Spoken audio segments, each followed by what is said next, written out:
கந்தசாமி திருக்கோவிலில் ஆதீன குடியிருப்பு கட்டிடத்தை முதலமைச்சர் மு.க.ஸ்டாலின் காணொலி காட்சி வாயிலாக திறந்து வைத்தார். செங்கல்பட்டு மாவட்டம் திருப்போரூர் அருள்மிகு கந்தசாமி திருக்கோவிலில் புதிய ஆதீன குடியிருப்பு ரூபாய் 94 லட்சம் மதிப்பீட்டில் கட்டப்பட்டுள்ளது.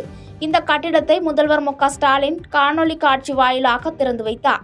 இதையடுத்து இக்குடியிருப்பை திருப்போரூர் பேரூராட்சி தலைவர் தேவராஜ் மற்றும் இந்து சமய அறநிலைத்துறை இணை ஆணையர் லட்சுமிகாந்த் பாரதிதாசன் ஆகியோர் ரிப்பன் வெட்டியும் குத்துவிளக்கேற்றியும் அலுவலக பயன்பாட்டிற்கு தொடங்கி வைத்தனர். இந்நிகழ்ச்சியில் கோவில் செயல் அலுவலர் குமரவேல், கோவில் மேலாளர் வெற்றிவேல், திருக்கோவில் சிவாச்சாரியார்கள் மற்றும் பணியாளர்கள் என பலர் உடனிருந்தனர்.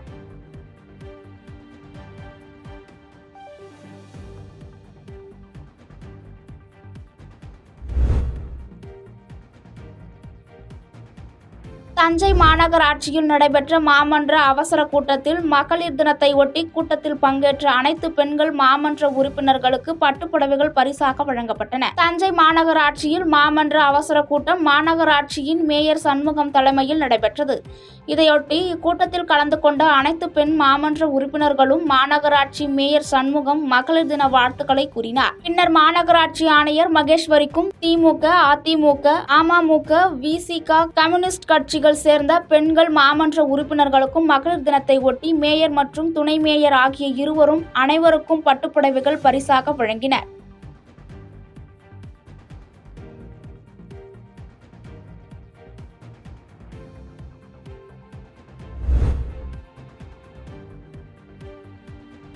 நாடாளுமன்ற தேர்தலுக்கான அறிவிப்பு இன்னும் சில தினங்களில் அறிவிக்கப்பட உள்ள நிலையில் அவசரமாக புதர்மண்டி கிடந்த பூங்கா திறந்து வைக்கப்பட்ட சம்பவம் பொதுமக்களிடையே அதிர்ச்சியை ஏற்படுத்தியுள்ளது. தென்காசி மாவட்டம் செங்கோட்டை நகராட்சியில் நகராட்சி நிர்வாகம் மற்றும் குடிநீர் வழங்கல் துறை மூலமாக ரூபாய் 1,59,00,000 நிதி ஒதுக்கீடு செய்யப்பட்டு செங்கோட்டை நகராட்சியில் இருந்து பழம்பெருமை வாழ்ந்த முத்துசாமி பூங்காவின் பராமரிப்பு பணி செய்யப்பட்டது.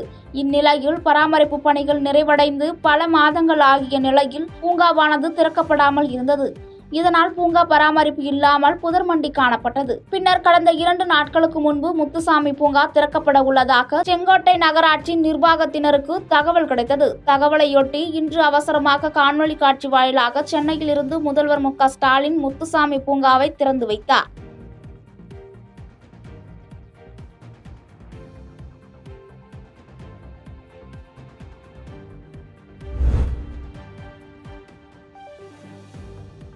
கோவில்பட்டி தொகுதிக்குட்பட்ட பகுதியில் சட்டமன்ற உறுப்பினர் கடம்பூர் ராஜா தலைமையில் பல்வேறு பணிகளுக்கான அடிக்கல் நாட்டு விழா நடைபெற்றது. தூத்துக்குடி மாவட்டம் கோவில்பட்டியில் சட்டமன்ற உறுப்பினர் மேம்பாட்டு பணியில் இருந்து ரூபாய் 12,30,000 மதிப்பீட்டில் போவர் பிளாக் சாலை அமைப்பதற்கு சட்டமன்ற உறுப்பினர் கடம்பூர் ராஜா அடிக்கல் நாட்டி பணிகளை துவங்கி வைத்தார். அதனைத் தொடர்ந்து கோவில்பட்டி அரசு தலைமை மருத்துவமனை மகப்பேறு மற்றும் குழந்தைகள் பிரிவில் சட்டமன்ற உறுப்பினர் மேம்பாட்டு நிதியிலிருந்து ரூபாய் 5 லட்சம் மதிப்பீட்டில் பார்வையாளர்கள் காத்திருப்பு அறை கட்டும் பணிக்கான அடிக்கல் நாட்டி பணிகளை துவக்கி வைத்தார். இதையொட்டி கோவில்பட்டி இலுப்பியூரணி பஞ்சாயத்து பகுதியில் சட்டமன்ற உறுப்பினர் மேம்பாட்டு நிதியிலிருந்து ரூபாய் 33 லட்சம் மதிப்பிலான சமுதாய நலக்கூட கட்டிடம் கட்டுவதற்காக அடிக்கல் நாட்டினார்.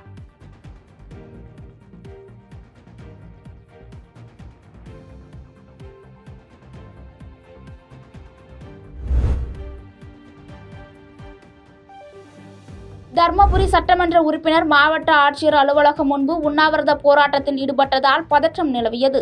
தர்மபுரி சட்டமன்ற தொகுதிக்குட்பட்ட அனைத்து சாலைகளும் மிகவும் பழுதடைந்த நிலையில் உள்ளதால் தினந்தோறும் இந்த சாலையில் வழியாக பயணிக்கும் பொதுமக்கள் கடும் சிரமத்திற்கு உள்ளாகியுள்ளனர். இதனால் பழுதடைந்த சாலைகளை மேம்படுத்தி தரக்கோரி அப்பகுதி மக்கள் சட்டப்பேரவை மற்றும் மாவட்ட நிர்வாகத்திடமும் பலமுறை வலியுறுத்தியும் எவ்வித நடவடிக்கையும் எடுக்கவில்லை. இதன் காரணத்தால் மாவட்ட ஆட்சியர் அலுவலகம் எதிரே தர்மபுரி வெங்கடேஸ்வரன் சட்டமன்ற உறுப்பினர் வெங்கடேஸ்வரன் உண்ணாவிரத போராட்டம் மேற்கொண்டுள்ளார். இந்த போராட்டத்தில் 50க்கும் மேற்பட்ட பொதுமக்கள் கலந்து கொண்டனர்.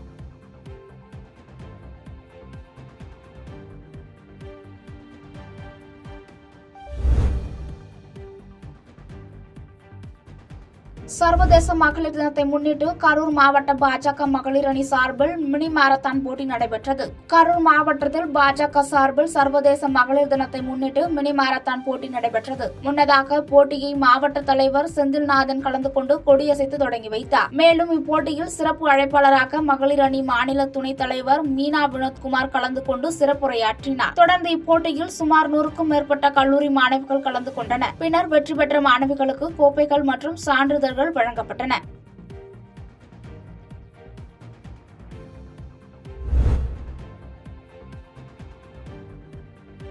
ராணிப்பேட்டை மாவட்டத்தில் உள்ள தனியார் கல்லூரியில் சமூக நீதி மற்றும் மனித உரிமைகள் பிரிவு சார்பில் சாதியற்ற சமத்துவ விழிப்புணர்வு கூட்டம் நடைபெற்றது. ராணிப்பேட்டை மாவட்டம் திமிர் எடுத்த விளாப்பாக்கம் கல்லூரியில் சமூக நீதி மற்றும் மனித உரிமைகள் பிரிவு சார்பில் சாதியற்ற சமத்துவ விழிப்புணர்வு கூட்டம் மாவட்ட காவல் கண்காணிப்பாளர் கிரண் ஸ்ருதி தலைமையில் நடைபெற்றது. இந்த கூட்டத்திற்கு மாவட்ட குற்றத்தடுப்பு பிரிவு காவல்துறை கண்காணிப்பாளர் வெங்கடேசன், புள்ளியியல் துணை இயக்குநர் குப்புசாமி, திமிர் காவல் ஆய்வாளர் தனலட்சுமி, கல்லூரியின் தாளாளர் கோமதி ஆகியோர் முன்னிலை வகித்தனர். அதனைத் தொடர்ந்து இக்கூட்டத்தில் பேசிய மாவட்ட காவல் கண்காணிப்பாளர் கிரண் ஸ்ருதி, சமத்துவம் மற்றும் சமூக நீதி தற்போது பெரிய தாக்கத்தை ஏற்படுத்தி உள்ளது என்றும், தேசத்தின் ஒற்றுமையையும் ஒருமைப்பாட்டையும் மாணவர்களாகிய நீங்கள் முழு ஒத்துழைப்புடன் செயல்பட்டால் மட்டுமே வருங்காலத்தில் காக்க முடியும் என்றும் தெரிவித்தார்.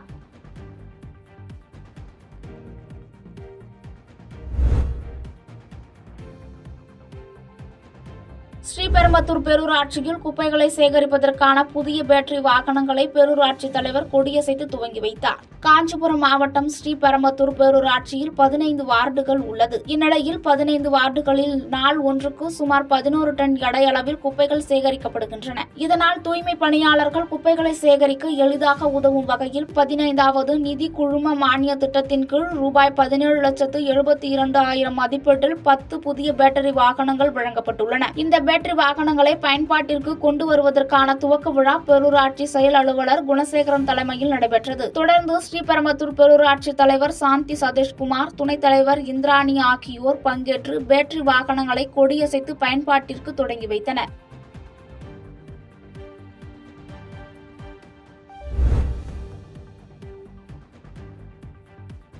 சர்வதேச மகளிர் தினத்தையொட்டி மாமல்லபுரத்தில் உள்ள சுற்றுலா தலங்கள் இன்று ஒருநாள் கட்டணமின்றி இலவசமாக கண்டுகளிக்கலாம் என தொல்லியல் துறை அறிவித்துள்ளது. செங்கல்பட்டு மாவட்டம் மாமல்லபுரத்தில் உள்ள சுற்றுலா தலங்களான கடற்கரை கோவில், 5 ரதம், புலிக்குகை, வெண்ணெய் உருண்டை பாறை, அர்ஜுனன் தபசு ஆகிய சுற்றுலா தலங்கள் தினந்தோறும் பல ஆயிரக்கணக்கானோர் கண்டுகளித்து வருகின்றன. இந்த சுற்றுலா தலங்களை சுற்றி பார்க்க வெளிநாட்டவருக்கு ஒரு நபருக்கு 600 ரூபாய் எனவும், உள்ளூர் பகுதி மக்களுக்கு ஒரு நபருக்கு 40 ரூபாய் எனவும் கட்டணம் நிர்ணயிக்கப்பட்டுள்ளது. இந்நிலையில் இன்று சர்வதேச மகளிர் தினத்தையொட்டி சுற்றுலா தலங்களை இன்று ஒரு நாள் மட்டும் கட்டணமின்றி இலவசமாக சுற்றி பார்க்கலாம் என தொல்லியல் துறை அறிவித்துள்ளது.